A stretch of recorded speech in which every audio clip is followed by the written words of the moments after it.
Quando si abita lungo un'arteria stradale importante e trafficata, come lo è la statale 16, che attraversa il nostro paese, è facile sentire il suono delle sirene delle ambulanze o di altri mezzi di soccorso. Anche mercoledì mattina presto avevo appena aperto le porte della chiesa,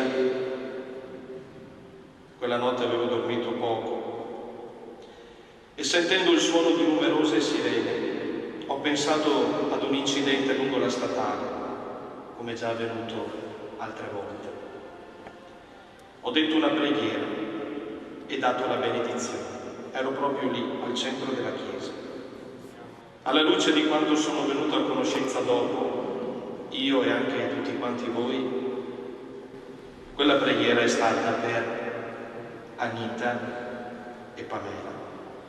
Torna con la mente all'alba di mercoledì mattina don Francesco Lucchini, quando le vite di mamma e figlia Anita Bertazzo di 75 anni e Pamela Breseghello 48 si sono interrotte nel Gorzone. Inutili tentativi di soccorso dopo che l'auto guidata da Pamela si è inabissata tragicamente nel canale, solo il tempo di un ultimo disperato abbraccio. Le due donne, entrambe parrucchiere, erano molto conosciute tra Stanghella e Solesino, centinaia le persone che nel pomeriggio hanno voluto dire loro addio, presenti due sindaci Sandro Moscardi ed Elvi Bentani. Queste nostre comunità hanno un solo desiderio in questo momento, quello di lasciarsi riempire non tanto dalle parole umane, ma dalle parole della fede, le uniche che sono in grado di lenire. E di ferite da lenire ce ne sono tante in una famiglia distrutta. Pamela lascia due bambine piccole, Martina ed Eva, 9 e 6 anni. Di loro adesso dovrà occuparsi il padre Francesco, è a lui che si rivolge il parroco. Lascia che la sua voce vibri dentro di te e custodiscila come tesoro prezioso.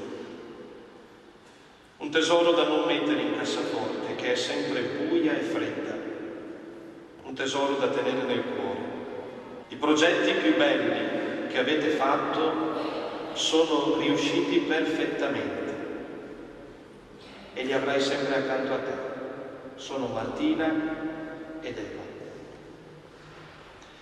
Ora continuerai ad aiutarle a realizzare quello che è giusto. A Pamela chiediamo che ti ispiri con tutta quella passione che l'ha caratterizzata fino a mercoledì mattina. Anita e Pamela riposeranno nel cimitero di Solesino, l'una accanto all'altra, ancora una volta insieme.